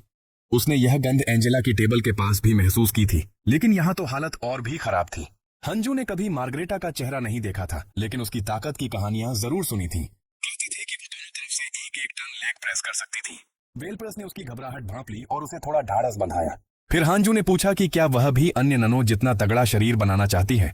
वेलप्रस मुस्कुराई और बोली कि हाँ, चाहती तो है, लेकिन उसके चाचा को पसंद नहीं था, इसलिए वह ट्रेनिंग में खुद को रोक कर रखती थी। जैसे ही वे मंजिल पर पहुंचे, एंजेला ने चेतावनी दी कि अंदर वाली जगह में दानवी ऊर्जा बेहद तीव्र है। यहाँ किसी का भी दिमाग आसानी से खराब हो सकता है। उसने दूसरों को बाहर इंतजार करने को कहा। जैसे ही दरवाजा खुला, अंदर से इतनी शक्तिशाली ऊर्जा निकली कि हांजू की रूह कांप गई। वेलप्रस बोली कि उसे देवी का आशीर्वाद मिला है, इसलिए वह सुरक्षित है, लेकिन उसे हांजू की चिंता थी। वह संभाल लेगा। एंजेला ने बताया कि यही हाई एबिस का कक्ष है। अंदर जाकर जो हांजू ने देखा, उससे वह दंग रह गया। उसने कभी नहीं सोचा था कि मशहूर मार्गरेटा इतनी नाजुक, कमजोर सी दिखेगी। उसने दिमाग में ही सवाल किया, ये कैसे टनों वजन उठाती होगी। एंजेला ने उसे डांट दिया, यह मजाक की जगह नहीं है। उसने कहा कि वे लोग हर कोशिश कर चुके हैं और अब मजबूरी में एक भाड़े के योद्धा पर निर्भर होना पड़ रहा है। उसे यह बात पसंद नहीं, लेकिन हांजू ही उनकी आखिरी उम्मीद है। अगर वह हाई एबिस को बचा ले तो वह उसकी हर मांग पूरी करेगी। हांजू ने मदद के लिए हामी भर दी, लेकिन पहले एंजेला से कहा कि उसे बांधना बंद करे। फिर उसने बताया कि मार्गरेटा की हालत बेहद गंभीर है। संत होने के कारण वह सामान्य लोगों की तुलना में 2 गुनी तेजी से अंधकार को सोखती है। उसकी गर्दन पर काले उभरे हुए नसें इसका सबूत थीं। लेकिन उसने भरोसा दिलाया, उसे बचाने का तरीका है। घबराई हुई एंजेला ने पूछा, कैसे? हांजू ने उसे शांत रहने को कहा। कुछ पल रोक कर बोला, बहुत आसान है, हमें बस कॉन्वेंट की दिव्य वस्तु एंजल्स हार्ट का इस्तेमाल करना होगा। एंजेला ने मार्गरेटा की तरफ देखा। क्या तुम उस पवित्र अवशेष की बात कर रहे हो जिस प्रक्रिया में अंधकार का श्राप किसी और में स्थानांतरित करना होता है? समस्या यह थी कि यह श्राप और दिव्य शक्ति एक दूसरे के विपरीत हैं। इस वजह से श्राप ट्रांसफर करते ही मार्गरेटा की मृत्यु तय थी। इसलिए एंजल्स हार्ट बेहद जरूरी था, जो आत्मा को वापस ला सके। हंजू ने कहा, हाँ बिल्कुल यही तरीका है, और यह श्राप हर पुजारी के लिए जानलेवा है, इसलिए कॉन्वेंट का कोई भी इसे नहीं कर सकता। इसी वजह से वह खुद यहाँ आया है। लेकिन एंजेला ने साफ कह दिया, ये संभव नहीं। हाई एबिस ने खुद कहा है कि यह उसका अंधकार है। वह नहीं चाहती कि किसी और को उसके बदले कष्ट मिले। इस पर हांजू ने प्रस्ताव दिया, तो श्राप मुझे दे दो, मैं इसे सहन कर लूंगा। लेकिन एंजेला ने कड़े शब्दों में उसकी बात ठुकरा दी। एंजेला गुस्से में बोली कि वे एक ऐसे डार्क कर्स से निपट रहे हैं जिसकी सही वजह और लक्षण किसी को समझ नहीं आते। उसके मुताबिक कोई भी इंसान इसे झेल कर जिंदा नहीं रह सकता, और ऊपर से अगर हांजू पर यह श्राप चढ़ गया तो उसे जिंदगी भर इसी के साथ जीना पड़ेगा। वेलप्रेस भी एंजेला की बात से सहमत थी। वह बोली कि हांजू को अपनी जान दांव पर लगाने की कोई जरूरत नहीं, वो भी सिर्फ हाई एबिस की जगह मरने के लिए। लेकिन हांजू ने दोनों को धन्यवाद दिया और कहा कि यही सबसे अच्छा तरीका है। वह gospel of the seven demons पढ़ चुका है, वह अंधकार को समझता है, और क्योंकि वह पुजारी नहीं है, इसलिए श्राप उसे उसी तरह नुकसान नहीं पहुंचा सकता। फिर बोला, मैं तो एक बाहरी आदमी हूँ, मेरी फिक्र मत करो, हाई एबिस की करो। आखिरकार एंजेला मान गई, लेकिन कहने लगी, जब हाई एबिस जागेंगी तो मुझे इस फैसले के लिए जरूर डांटेंगे। इसके बाद उसने एंजल्स हार्ट हांजू को सौंप दिया। आर्टिफैक्ट हाथ में लेते ही हांजू मन ही मन सोच रहा था कि इसे बाद के लिए रखे, लेकिन तुरंत समझ गया कि यही सही मौका है मार्गरेटा को अपना साथी बनाने का। वेलप्रस ने फिर भी उसे समझाने की कोशिश की कि यह प्लान मत कर, लेकिन एंजेला ने हंसकर कहा, पुरुष है, जो हो रहा है देखना ही चाहता है। रिचुअल शुरू हुआ। हांजू ने मार्गरेटा पर हाथ रखा और कुछ जादुई शब्द बोले। थोड़ी ही देर में श्राप का असर उसके शरीर में फैलना शुरू हो गया। दूर खड़ी एंजेला और वेलपरस भी उस दानवी ऊर्जा को महसूस कर सकती थी। माहौल ही बदल गया था।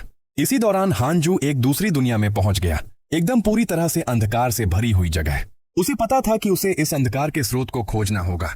अचानक एक भारी सी आवाज गूंजी, कौन है जो मेरी नींद में खलल डाल रहा है?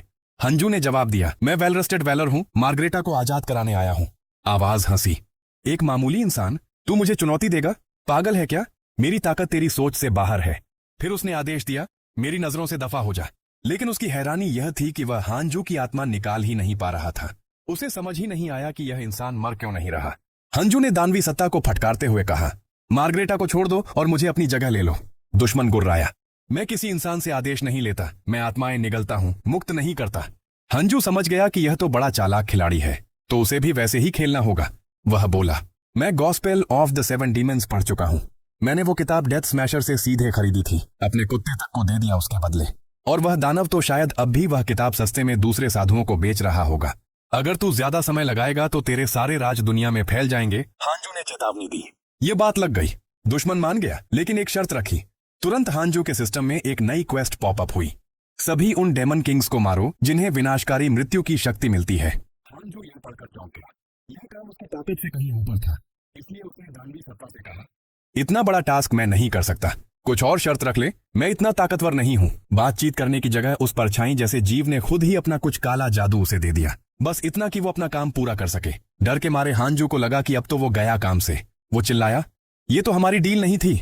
लेकिन दुश्मन बस इतना बोला कि इस दुनिया में कुछ भी फ्री नहीं मिलता, बड़ी ताकत चाहिए तो बड़ी कीमत भी चुकानी पड़ती है। ताकत देते वक्त उसे इतनी भयानक तकलीफ होती है कि नया पावर मिलने के बावजूद वो वहीं मर जाता है। लेकिन कुछ समय बाद कॉन्वेंट में वो एकदम झटके से बिस्तर पर जाग उठता है, जिंदा।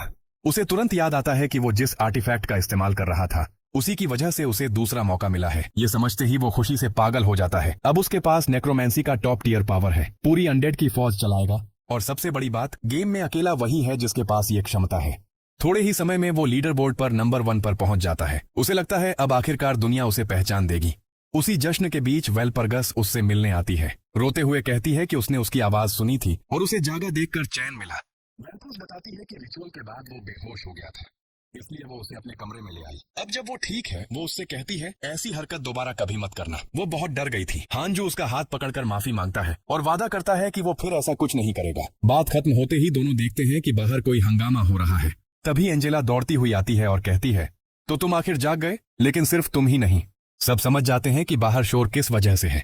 मार्गरेटा बड़े ड्रामेटिक अंदाज में घोषणा करती है कि वो बहुत समय से सोई हुई थी, अब उसे थोड़ी कसरत करनी है। वो मुस्कुराते हुए कहती है कि आखिरकार उसे अपने रक्षक से मिलने का मौका मिल गया। फिर औपचारिक अंदाज में अपना परिचय देती है। मार्गरेटा, वेलप्रगा कॉन्वेंट की हाई एप बेस, लेकिन चाहे तो उसे मारी कह सकते हैं। थोड़ी देर बाद सब बेसमेंट की तरफ बढ़ते हैं। हानजू सोचता है कि फिलिप अब तक तो घने जंगल से निकल गया होगा। अब जब वो कोल्ड ब्लड लेवल का सबसे ऊंचा नेक्रोमेंसर बन चुका है, उसकी प्लानिंग थी कि वो फिलिप को चुपचाप खत्म कर दे। लेकिन एंजेल का दिल बिना और फिलिप खुद एक गार्डियन होने के कारण कामयाबी के चांस कम थे, इसलिए वो समझ जाता है कि आखिर तक सावधान रहना पड़ेगा। उधर मार्गरेटा तो जैसे किसी पिकनिक पर आई हो, पूरी जोश में। उसके ओवर एक्साइटेड मूड को देखकर एंजेला उसे थोड़ा सभ्य रहने को कहती है, लेकिन हाई एप बेस पलटकर बोल देती है, उम्र बढ़ने पर ऐसे ही चिड़चिड़ापन आता है। हानजू को भी उसका ये व्यवहार थोड़ा अजीब लगता है। वेलप्रोस फिर हंसकर कहती है, वो हमेशा से ऐसी ही है। वो सोच रहा था कि इतनी ताकतवर और छोटी उम्र की लड़की इतनी बड़ी सेना की शक्ति है तो थोड़ी गरिमा की उम्मीद थी।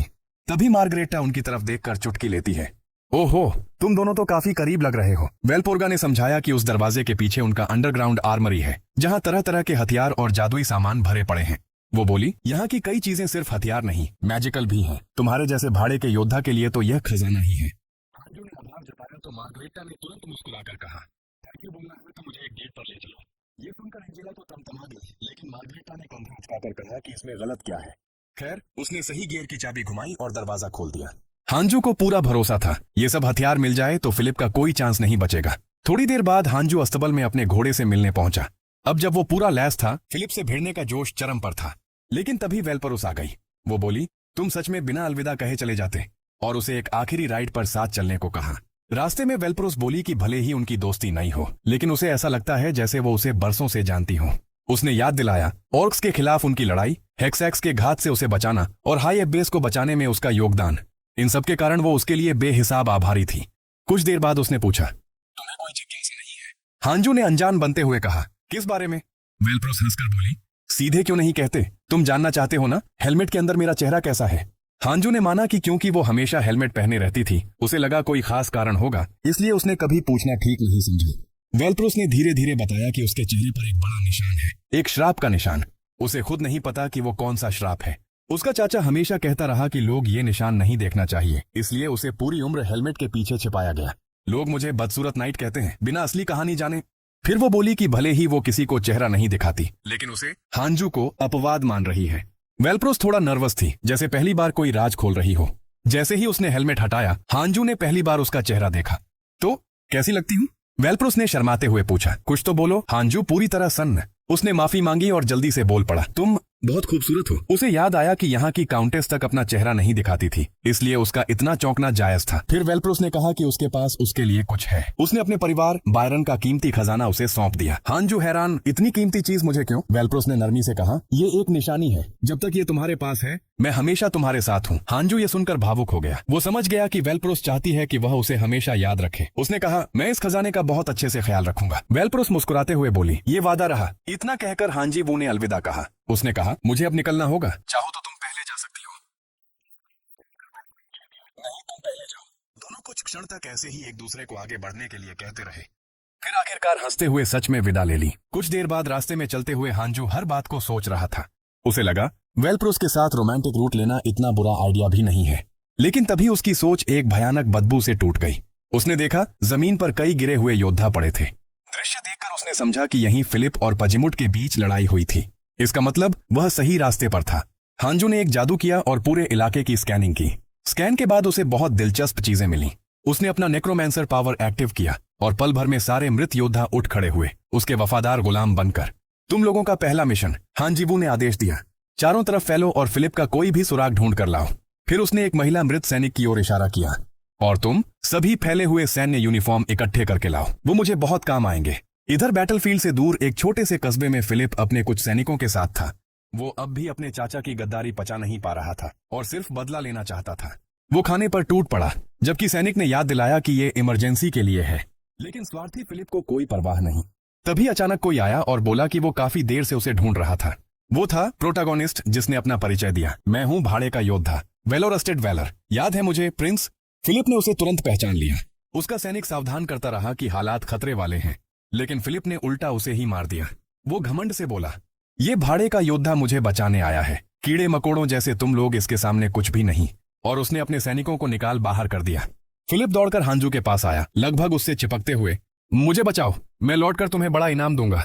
पर हांजू शांत स्वर में बोला, इनाम की कोई जरूरत नहीं है। और उसी पल उसके अमरों ने फिलिप के सैनिकों पर हमला कर दिया। फिलिप घबरा गया। ये क्या हो रहा है? हांजू की आवाज ठंडी, डरावनी। मैं इनाम के लिए नहीं आया, मैं पुरानी बातों का हिसाब बराबर करने आया हूं, प्रिंस। फिलिप हैरान गुस्से में बोला कि एक छोटा पिल्ला भी शेर से भिड़ने की हिम्मत कर रहा है। वो चिल्लाया कि उसने सारी उम्र एक आवारा कुत्ता पाल रखा था। लेकिन हांजू ने उसकी बात स्वीकारते हुए खुद कुत्ते जैसी आवाज निकालकर उसका मजाक उड़ा दिया। ये देखकर फिलिप तिलमिला गया। उसने अपना मूनलाइट ब्लेड निकाला और कुछ अनडेड पर वार किया। हांजू जानता था ये लड़ाई बिना धक्का मुक्की खत्म नहीं होगी। जितने ज्यादा साथी फिलिप बुलाएगा, उतना ही उसका मना कम होता जाएगा। इसलिए उसने तुरंत अपने अनडेड को पीछे हटने का आदेश दिया। फिलिप पकड़कर बोला, इन कीड़े मकोड़ों को हराना कोई मुश्किल काम नहीं था। लेकिन हांजू ने शांत स्वर में कहा, असली लड़ाई तो अब मेरे साथ है। तुम्हारे लिए एक खास तोहफा बचाकर रखा है, प्रिंस। अगले ही पल दोनों एक जबरदस्त भिड़ंत में टकरा गए। फिलिप की आंखें गुस्से से जल रही थीं। धोखे की आग उसे खाए जा रही थी। लेकिन हांजी वो पूरी तरह तैयार था। वो उस प्रतिद्वंद्वी से लड़ रहा था जिसके लिए उसने सबसे ज्यादा तैयारी की थी।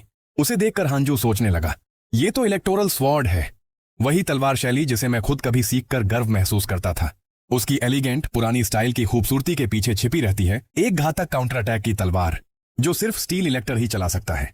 फिलिप गुर्राया, क्या सच में तू सोचता है कि मुझे धोखा देकर आराम से जी पाएगा? हांजू बड़ी सादगी से बोला, असल में तो मेरा ननों के साथ काफी अच्छा तालमेल है। यह सुनकर फिलिप चौंक गया। एक भाड़े के सैनिक की इतनी तगड़ी पहुंच? पर अगले ही पल वह हंस पड़ा।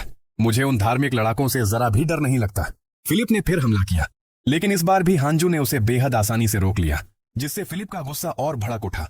उधर हांजू को याद आ गया कि पिछले वैम्पायर डेमन से लड़ाई में फिलिप को कितनी अंदरूनी चोटें लगी थीं, और फिलिप की चाल से साफ था वो अब भी उन घावों से उबर नहीं पाया। आखिरकार हांजू ने ठंडी आवाज में कहा, तेरी नौटंकी यहीं खत्म। छाती पर मारी। जिससे फिलिप खून उगलते हुए पीछे जा गिरा। हाँ जी, वो गरजा, डरना है तो मुझसे डर, ननों से नहीं। फिलिप हाँफते हुए बोला, मेरी हालत पिछले युद्ध की वजह से खराब है, इसलिए हार रहा हूं। फिर गुहार लगाई, मैंने ही तो कभी तेरी काबिलियत को पहचाना था, तुझे इनाम दिया था, फिर मुझे मारने क्यों आया है तू? हांजू ने माथा पकड़ लिया, तू मेरी सोच से भी ज्यादा बेवकूफ निकला। फिर उसने उंगली उठाकर 3 गुनाह गिनाए। पहला, मैंने तुझे चेतावनी दी थी कि तेरे सबसे करीब का इंसान तुझे धोखा देगा, तूने परवाह नहीं की। दूसरा, तूने वेलपर्गस को फेंके हुए कचरे की तरह छोड़ दिया, जबकि वह तेरी सबसे वफादार साथी थी। और तीसरा, तूने अपनी जान बचाने के लिए बेगुनाह लोगों को मरने दिया। अंत में हांजू दहाड़ा, तुझ जैसे स्वार्थी आदमी को इलेक्टर कहलाने का कोई हक नहीं। फिलिप घबराकर बोला, मैंने जो भी किया अपने लोगों के लिए किया, अगर मैं मर गया तो उन्हें खाने को कौन देगा? और मेरी मौत का फायदा उठाकर बाकी इलेक्टर्स हम पर हमला कर देंगे। हांजू रुका और बोला, दिलचस्प बात कही है। फिर उसने कहा, ठीक है, तुझे एक मौका देता हूं, अगर मेरी शर्त मान ले तो मैं तुझे एक हीलिंग पोषण दूंगा। फिलिप, जो मरने के डर से कांप रहा था, तुरंत बोला, मैं कोई भी शर्त मानता हूं, बस मुझे जिंदा रहने दे। इसके बाद प्रोटैगनिस्ट सख्त लहजे में फिलिप को हुक्म देता है, घुटनों पर गिरकर वेलप्रोस से माफी मांगो। राजकुमार भी तुरंत मान जाता है, यहां तक कि वो हाउस ऑफ बायरन को 10,000 फ्लोरेंस दान देने का वादा भी कर देता है। फिर प्रोटैगनिस्ट उसे एक शीशी थमाता है और बोलता है, पूरा पी जाना। फिलिप एक घूंट भरता है, लेकिन बाकी दवा जमीन पर गिरा देता है। हंजू व्यंग्य से पूछता है, क्या हुआ, स्वाद पसंद नहीं आया? और फिर असलियत बताता है, ये कोई हीलिंग पोषण नहीं था, ये तो ड्रैगन पॉइजन था। ये सुनते ही फिलिप का चेहरा गुस्से से तिरछा हो जाता है। प्रोटैगनिस्ट हंसकर कहता है, इसके लिए हेक्सेक्स का शुक्रिया अदा करना, जहर उसी के पर्सनल स्टॉक से लिया है। बचने के लिए फिलिप आखिरी कोशिश में प्रोटैगनिस्ट पर हमला करता है, लेकिन वो वॉर कर भी नहीं पाता, क्योंकि उसे किसी और ने पहले ही ढेर कर दिया होता है। वो चेहरा देखकर फिलिप की आंखें फैल जाती हैं। पिफेनहेम, पिछली बार तो वो जॉम्बी डॉग्स द्वारा खाई जा रही थी। पिफेनहेम बताती है कि उसे मरा हुआ छोड़ दिया गया था, लेकिन उसके नए मास्टर ने उसे जिंदा किया और दूसरा मौका दिया। अब उसका फिलिप से कोई नाता नहीं, और सच कहें तो उसे फिलिप का घमंड कभी पसंद था ही नहीं। अब समय आ गया है कि राजकुमार अपने सारे पापों का हिसाब चुकाए। फिलिप की मौत से ठीक पहले सिस्टम चेतावनी देता है कि आयरन इलेक्टर की अनुपस्थिति गेम की स्टोरी लाइन को बिगाड़ देगी। हंजू सोचता है कि इतनी घटिया शख्सियत गेम में इतनी जरूरी कैसे हो सकती है, लेकिन उसे जिंदा छोड़ने का सवाल ही नहीं उठता। वो पिफेनहेम को बदला लेने की पूरी इजाजत दे देता है, और जैसे ही फिलिप मारा जाता है, सिस्टम लगातार एरर अलर्ट देने लगता है। रास्ता मुश्किल होने वाला है, लेकिन हंजू को बिल्कुल अफसोस नहीं। वाकई एक बड़ा सील तोड़ा है। उसके चेहरे पर जो कॉन्फिडेंस और जोश है, वो एकविला को बेहद पसंद आता है। उसे तो बस इससे भी ज्यादा तबाही देखनी है, क्योंकि ये तो बस शुरुआत है। फिलिप को हराकर मिलने वाले रिवॉर्ड्स भी धमाकेदार निकले। लेवल अप के साथ उसे 2 एक्सक्लूसिव एस क्लास एबिलिटीज मिली, लेकिन आइटम ड्रॉप में सिर्फ एक अजीब सा अमुलेट मिला। सीधा सादा दिखता था, लेकिन जांचते ही एक मैजिक बैरियर बना देता है। तब हंजू ने सोचा कि ये मार्गारेटा ही अनलॉक कर सकती है। उसी वक्त सिस्टम फिर पिंग करता है, किसी ट्रांसेंडेंट बीइंग की मौजूदगी का अलर्ट। उसे बेहद सफाई का शिकार करना होगा। हंजू खुद भी एक दिन ट्रांसेंडेंट बनना चाहता था, और उसके लिए उसे ऐसे ही ताकतवर दुश्मनों को हराना होगा। तभी पिफेनहेम वापस आती है और बोलती है, मास्टर, मेरे पास आपके लिए कुछ महत्वपूर्ण है।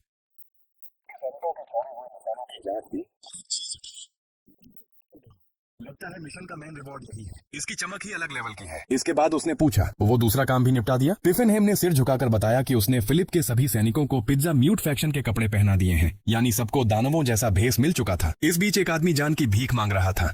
वो रो रो कर कह रहा था कि वह सब कुछ करेगा, बस उसे मारा ना जाए। हंजू ने उसे पहचाना नहीं, पर पिफेनहेम बोली, ये फिलिप के बचे हुए आदमियों में से एक है, मास्टर। फिर उसने पूछा, क्या करना है? इसे पेजमेट के पास एक गिफ्ट बनाकर भेज दो, उम्मीद है उसे पसंद आएगा। कुछ देर बाद हंजू वहां से जा चुका था। तभी लॉरेंस, जो एक सेना बेड़े का कप्तान था, उस जगह पहुंचा। जमीन पर पड़ी लाशें देखकर उसके आदमी बोले, सर, ये तो पेसेसिमिट के सैनिक लगते हैं। उन्हें फिलिप की टीम का एक जीवित बचे व्यक्ति भी मिला। लॉरेंस ने उससे पूछताछ की और उसने कहानी सुनाई कि उनके ऊपर पिस्मिट ने हमला कर दिया था, सबको भागना पड़ा और वो किसी तरह बच निकला। लेकिन लॉरेंस की नजरें संकुच गईं। मतलब, इतने बड़े हमले में सिर्फ तुम जिंदा बचे? डरा हुआ सैनिक हकलाते हुए बोला। लॉरेंस ने लंबी सांस ली और बोला, काश वह थोड़ा पहले पहुंच जाता, फिलिप को बचा लेता। फिर उसने जोरदार आवाज में अपनी टुकड़ी को संबोधित किया। ये सैनिक अपने कमांडर के लिए आखिरी दम तक खड़ा रहा। खतरे के बीच भी इसकी नाइटली स्पिरिट नहीं टूटी। ये हम सबके लिए मिसाल है। अब हम प्रिंस फिलिप की खोज जारी रखेंगे। कुछ समय बाद पैलेस ऑफ रोजेस में लॉरेंस अपनी रिपोर्ट देने पहुंचा। उसने बताया कि फिलिप का कोई अता पता नहीं मिला, सिर्फ कुछ सुराग हाथ लगे। उसकी ऊपरी अधिकारी ने अंदाजा लगाया, मतलब वो आइटम भी नहीं मिला, क्योंकि फिलिप उसे कभी नहीं छोड़ सकता। लॉरेंस ने तुरंत सारी गड़बड़ी का इल्जाम पिसमुट पर डाल दिया। रोलैंड चिढ़कर बोली, ये नाम तो अब बोरिंग हो गया है। लॉरेंस ने माफी मांगी, लेकिन लेडी रोज ने स्पष्ट कहा, उक्त आइटम ढूंढना सबसे जरूरी है। वही चीज प्रिंस फिलिप को फिर से इलेक्टर की पोजीशन दिला सकती है। रोलैंड बोली, फिलिप इतनी आसानी से नहीं मर सकता। फिर रोज ने अपने नौकर को कहा, पेजमूट को संदेश भेजो और आइटम वापस करने को कहो, नहीं तो जो आगे होगा वो मजेदार होगा। उस वक्त पेजमूट अपने बेस पर था। जैसे ही उसे संदेश मिला, उसकी जान ही निकल गई। वो कांपते हुए बोला, वो पागल औरत, वो फिर से जिंदा हो गई। वो औरत थी मार्गारेटा, एक ऐसी इंसान जिससे पेजन जैसा दानव भी डरता था, क्योंकि उसी की वजह से वो श्रापित होकर कोमा में चली गई थी। उसका नौकर बोला, लेकिन मालिक वो तो इंसान है। इस पर पेजन गरज कर चिल्लाया, तुम नहीं समझते, वो इंसान नहीं, एक भयावह बुराई है। उसने गुस्से में कहा। मार्गरेटा ने अकेले ही ऑफ का पूरा ठिकाना उड़ा दिया। उसके सारे गुर्गों को फाड़ फाड़ के रख दिया, वो भी सिर्फ इसलिए क्योंकि उनमें से एक ने उसके स्नैक पर पैर रख दिया था। उस दिन के बाद से मार्गरेटा को दानवों की दुनिया में तूफानी तबाही के नाम से जाना जाने लगा। तभी पेस का दूसरा नौकर आया और बोला, रानी रोलैंड का संदेश आया है। पेजमुट चिढ़ गया, अभी इस झंझट का टाइम है। वो पहले से ही 1000 टेंशनों में घिरा था।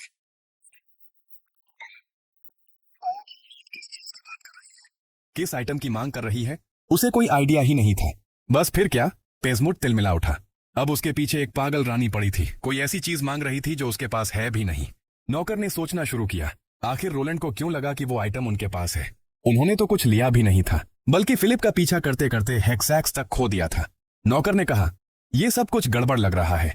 मार्गरेटा का जिंदा वापस आना, वो आइटम गायब होना, लगता है कहीं ना कहीं कोई बड़ा मास्टरमाइंड बैठा है। उसे बस इतना नहीं पता था कि ये सब चाल हंजू ने चली थी। दूसरी तरफ हंजू को छींक आई तो उसकी साथी ने पूछा, ठंड लग रही है क्या?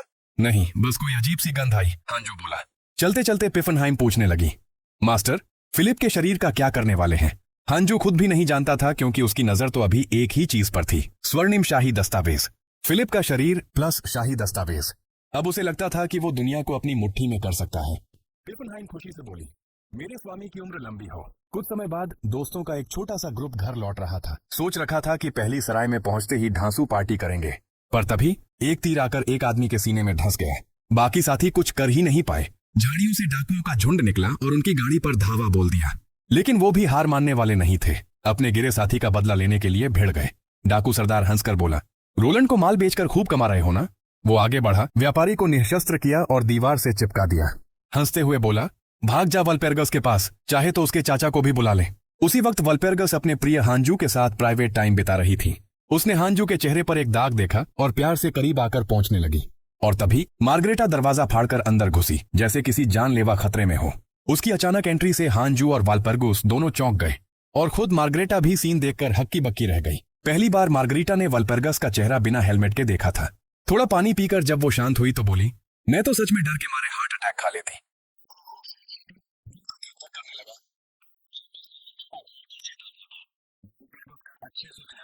अगर इस लड़की के साथ कोई गड़बड़ की ना, तो मैं तुम्हें 2 टुकड़ों में तोड़ दूंगी। माहौल बदलने के लिए मार्गरेटा ने फिलिप की मौत के बारे में पूछना शुरू किया। हंजू ने बताया कि उसे हराने के बाद उसने प्रिंस की लाश अपने साथियों के हवाले कर दी थी, पर मार्गरेटा इससे खुश नहीं थी।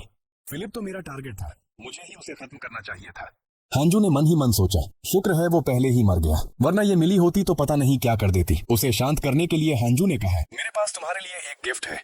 उसने सिक्कों से भरी एक पाउच निकाली और बोला, ये पैसा प्रिंस का था, अब ये तुम्हारा है, जितना मन चाहे उतना खाना खरीद लेना। बस फिर क्या, मार्गरेटा ने उसे दयालु संत घोषित कर दिया और बोली, मैं तो तुम पर और भी फिदा हो गई हूँ। उधर वाल्पेरगस की नजर कागजों की एक ढेर पर गई। जैसे ही उसने पढ़ा, पता चला कि ये फिलिप को भेजे गए रोलैंड के प्लान थे, उसे अगला सम्राट बनाने के लिए। हंजू ने समझाया कि वर्तमान सम्राट और रोलैंड के बीच पैसे को लेकर तकरार चल रही है। मार्गरेटा ने इसमें जोड़ा, इकोनॉमिक ब्लॉकेड भी लगा है। सम्राट रोलैंड से जुड़े सभी व्यापारी गिल्ड के माल जब्त कर रहा है, इसलिए आसपास की घुड़सवार सेना पागल हो रही है। रिटर घराने ने इसी वजह से इग्निस गिल्ड पर हमला किया था।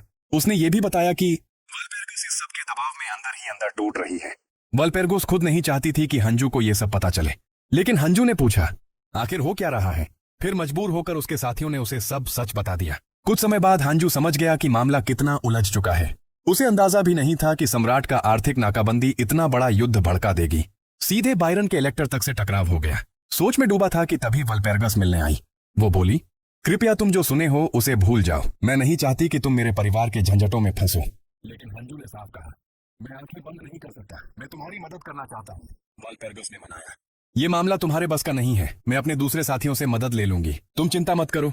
पर हांजू को पता था कि वाल्पेर्गोस मजबूत है, पर उसका दिल अभी भी बहुत नरम है और अनुभव कम है, इसलिए उसने उसे दिलासा दिया।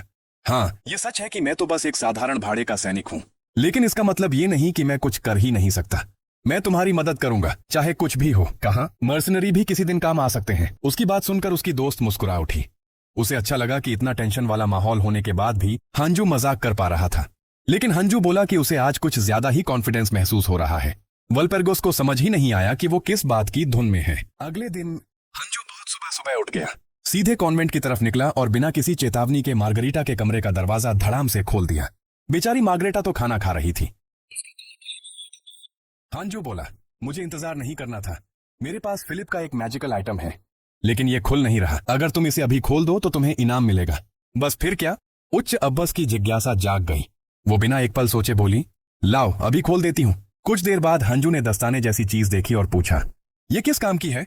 मार्गरीटा ने समझाया, ये उस जादुई जिपर का अपग्रेडेड वर्जन है। अब मैं बस हाथ घुमाऊं और जो चाहूं वो चीज स्पॉन कर सकती हूँ। हांजू ने सोचा, ये गेम में नया अपडेट आया क्या? ऐसा तो पहले कभी नहीं देखा। लेकिन उसे ये बुरा नहीं लगा, बल्कि काफी कूल लगा। तभी वो पानी पीने वाला था कि उसका घोड़ा अचानक रुक गया। हांजू बोला, अचानक रुक क्यों गया? क्या हुआ? तभी उसे सामने नजर आया। वो प्लूसन शहर पहुंच चुका था और वहां एक जबरदस्त फेस्टिवल चल रहा था। भीड़ बहुत भारी थी। किसी तरह लोगों को धक्का मारते हुए हांजू आखिर निकल ही गया और बोला, यार लगता है डिज्नी में 3 घंटे घूम कर आया हूँ, अब जाकर जान में जान आई। भरे माहौल में उसने देखा एक आदमी वेलकम बोर्ड पकड़कर खड़ा था, प्लूसन शहर। हांजू ने सोचा, हाँ ये जगह बिल्कुल मेरे याद वाली ही लग रही है। लोग किसी महान शख्स के आने का इंतजार कर रहे थे, जिसे वो द ग्रेट वन कह रहे थे। प्लूसन ऐसा शहर था जहां तरह तरह की जातियां, रेस और जिंदगियां एक साथ रहती थीं। और ये ग्रेट वन कोई और नहीं बल्कि डीमन किंग कोबाल्ट था। कोबाल्ट ने अपनी जानकारी और बोलने की ताकत से कई संस्कृतियों को एक किया था। रोलैंड के बाद वो सबसे बड़ा प्रो ह्यूमन डीमन किंग माना जाता था और वर्तमान राजनीतिक हालात में वो हांजू की मदद कर सकता था। इसलिए हांजू ने ठान लिया, चाहे जो हो जाए कोबाल्ट को ढूंढना ही है। तभी एक अजीब सा आदमी उसके पास आकर बोला, तुमसे एक महान साहसी की आभा आ रही है, मैं दूर से ही तुम्हारी शक्ति महसूस कर सकता हूं। हांजू ने सिस्टम खोला कि देखे ये गोब्लिन किस बात की हवा में है। पता चला उसका रैंक SS है, एक असली लीडर वाला। उसके पास ऐसी स्किल भी थी जिससे अजनबी लोग भी उसकी ओर आकर्षित होते हैं और भरोसा करते हैं। ये देखकर हांजू बोला, मुझे कोबाल्ट से मिलना है। गोब्लिन तो खुशियों से फट पड़ा, वाह इस शहर को एक साथ 2 महान मेहमान मिलने वाले हैं। वो बोला कि उसे भी कोबाल्ट से काम है और मैं तुम्हें वहां ले चलता हूं। कुछ देर बाद दोनों कोबाल्ट के किले पहुंच जाते हैं। गोब्लिन हांजू से कहता है, मैं आपका आगमन घोषित करके आता हूं। हांजू को थोड़ा अजीब लगा, एक छोटा सा गोब्लिन मेरी लेवल पहचान कैसे गया? लेकिन उसने सोचा, छोड़ो। रूम के बीच में उसे कोबाल्ट की एक बड़ी सी प्रतिमा दिखाई देती है। वो मन ही मन सोचता है, कहीं आने वाले वक्त में मुझे इस बंदे का भी शिकार तो नहीं करना पड़ेगा। कुछ मिनट बाद गोब्लिन वापस आता है तो साहसी योद्धा चाय का मजा ले रहे हैं। हांजू बोला, हाँ लेकिन अगली बार किसी को पास आते वक्त बताकर आया करो। मूड बदलते ही हांजू ने पूछा, तुम कोबाल्ट के यहाँ काम कैसे करने लगे? गोब्लिन ने सीने पर हाथ रखकर कहा, मेरी और कोबाल्ट की रिश्ता अमूल्य प्रेम का है। ये सुनकर हांजू का माथा ठनका। पूरे शहर में सब लोग कोबाल्ट को द ग्रेट वन कहते हैं, लेकिन ये छोटा सा गोब्लिन इतनी कैजुअल लैंग्वेज में बात कर रहा था। फिर हांजू की नजर उसके हाथ की अंगूठी पर गई। अरे तुम शादीशुदा हो क्या? गोब्लिन हंस पड़ा, अच्छी नजर है आपकी। बस यही हांजू हंसते हुए बोला, कोबाल्ट अब ये एक्ट छोड़ दो, मैंने पहचान लिया तुम्हें। गोब्लिन का चेहरा एक पल को जम गया। हांजू बोला, ये वही रूबी वाली रिंग है जिसे कोबाल्ट बहुत मानता है। और सबसे बड़ा इशारा ये था, पूरे शहर में सिर्फ तुम ही थे जिसने कोबाल्ट को ग्रेट वन नहीं कहा। अब राज खुल ही चुका था। गोब्लिन ने अपना असली रूप ले लिया। सही रूप में आते ही कोबाल्ट बोला, मैं जानता हूं। मेरे सामने खड़े हैं प्रसिद्ध वालर स्टेट वालर। और खुद का परिचय देते हुए कहा, मैं हूं प्लूसन सिटी का कानून। फिर उसने अंदाजा लगाया कि हांजू उससे वाल्पेर्गस वाली परेशानी के बारे में बात करने आया है। हांजू ने सिर हिलाकर कहा कि उसे कोबाल्ट से जरूरी जानकारी चाहिए। कोबाल्ट ने माना कि वो मदद करने में थोड़ा हिचक रहा है, लेकिन बोला, अगर तुम मेरी एक शर्त मान लो तो मैं सब जानकारी दे दूंगा। हांजू को पहले से अंदाज था कि कोबाल्ट कोई अजीब सी शर्त रखेगा, खासकर उसके ज्ञान के जुनून को देखते हुए। वो बोला, ठीक है, शर्त क्या है?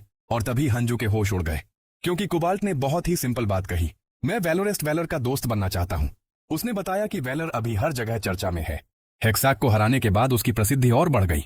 ऊपर से वो एम्पायर की सबसे मशहूर पैलेडिन वाल्पेर्गस के भी बहुत करीब आ गया है।